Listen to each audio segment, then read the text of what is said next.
Political debate पर आने से पहले संजीव, राहुल गांधी के आज के भाषण पर आपका विश्लेषण, 10 में से कितने नंबर देंगे राहुल के भाषण को आज? संजीव।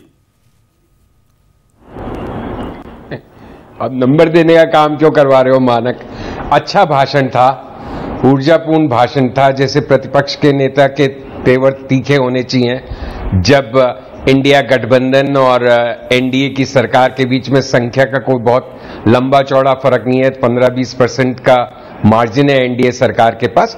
तो जो आपने कहा ना उनमें जोश ये कहां से आया? उनका जोश उनकी संख्या में की वजह से आया है। जो विपक्षी गठबंधन की जो संख्या गणित है पार्लियामेंट में, उससे आया है, नेता प्रतिपक्ष बनने से आया है। उनके अनुसार जो माहौल बदला है देश का, उससे आया है। अब प्रतिपक्ष के नेता होते हो, उन जितना माहौल बदल रहा है उससे ज्यादा उनको बदला हुआ दिख सकता है। जैसे कि सत्ता पक्ष को अधिकार है कि जितना माहौल बदला है उसको भी नहीं देखने का उनको अधिकार है कि नहीं बदला है, वैसा ही है जैसे सब पुराना है। तो ये तो अपने अपने चश्मे से लोग देखते हैं। बट राहुल गांधी का भाषण मेरे हिसाब से आज उनके ऑपोजिशन लीडर की तरह से सदन में सबसे अच्छा था, या इससे अच्छा पहले कभी बोले, लेकिन डेफिनेटली बहुत ही करारा प्रहार और बहुत ही सधा हुआ बोले वो, और बहुत ही नपातुला बोले, और ढंग से उन्होंने अपना। पहले राहुल गांधी बोलते थे विपक्ष से, दूसरे पक्ष से अगर कोई बोलता था तो फिर चुप होकर नीचे बैठ जाते, लेकिन आज उन्होंने जैसे वो हिंदू वाला मुद्दा आया तो उन्होंने कितना उसका एक राजनीतिक जवाब दिया कि नरेंद्र मोदी जी हिंदुओं का प्रतिनिधित्व, सारे हिंदू मोदी जी उसका प्रतिनिधित्व नहीं कर सकते, न बीजेपी कर सकती है, न आरएसएस कर सकती है, क्योंकि और ये बात सही है, नहीं तो 80% सीटें होती ना लोकसभा में उनकी, जितनी हिंदुओं की जनसंख्या है। तो मतलब एक लॉजिकल ढंग से और समझदारी से बोले, और अगर अच्छे प्रतिपक्ष के नेता बने रहना है, अच्छे इसी तेवर के साथ चलना है, तो हमेशा समझदारी से बोलना पड़ेगा, ये आवश्यक है। ये नहीं कि आप किसी दिन समझदारी से बोले और किसी दिन कोई बचकानी बात करके पहले के किए कराए पे पानी फेर दे।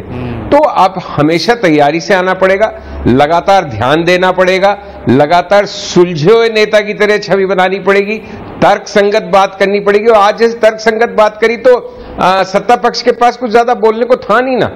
अब मेरे ख्याल से जहां तक मुझे ध्यान आ रहा है, राहुल गांधी ने पेंशन की बात की थी अग्निवीर में, सही कह रहा हूं क्या मैं? अगर उन्होंने पेंशन की बात की थी, अगर, जो मुझे जितना ध्यान है, तो उसमें आप शहादत राशि बताने से उसका खंडन नहीं हो रहा। मतलब पेंशन और एक किसी के मरने के बाद की जो वो होती है उसको तो पेंशन कहते हैं। पेंशन तो होती है जो रिटायरमेंट के बाद मिलती है, तो फर्क है शब्दावली में।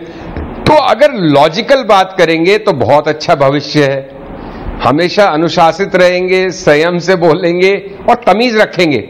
अगर इनमें भी अहंकार आ गया, इनमें भी ये दर्प आ गया, तो किसी को अहंकार नहीं पसंद। और आज पहली बार ये दिखा संसद में पिछले 10 साल में कि कहीं ना कहीं सत्ता पक्ष के अहंकार पे तो चोट पहुंची है, बदली हुई गणित की वजह से, बदले हुए समीकरणों की वजह से। ओके, ठीक। लेकिन एक चीज मानना पड़ेगा संजीव। हाँ संजीव बोलिए, कुछ कह रहे हैं आप? ये बताइए।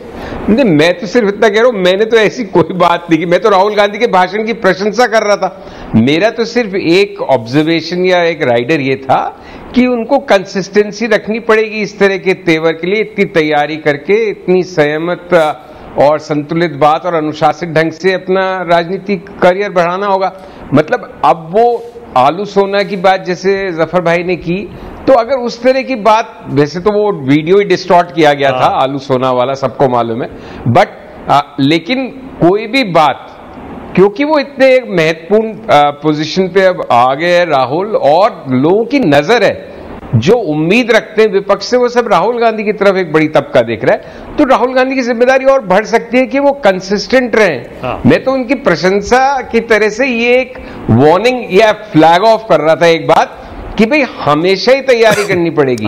ये कोई एक दिन की बात नहीं हो सकती। और दूसरी बात ऐसी हल्के अंदाज में माना कि बंदर के हाथ में नारियल, मैंने भी पहली बार सुना, बंदर के हाथ उस्तरा सुनते थे हम तो। ये कोई नया या दो कहावतें हैं क्या? नहीं संजीव, नहीं संजीव, नारियल हो या उस्तरा, जफर इस्लाम को जो कहना था वो कह गए। इसीलिए नारियल हो या उस्तरा उससे फर्क नहीं पड़ता है। वो ठीक है। और और चरणजीत जी को भी जो कहना था वो कह गए। Exactly. वो तो दोनों ने अपने अपने अंदाज में, है ना, तो हाँ। वो दैट इज फाइन। बिल्कुल ठीक है, ओके। मतलब वो तो पॉलिटिक्स है। अब सुनील साजन।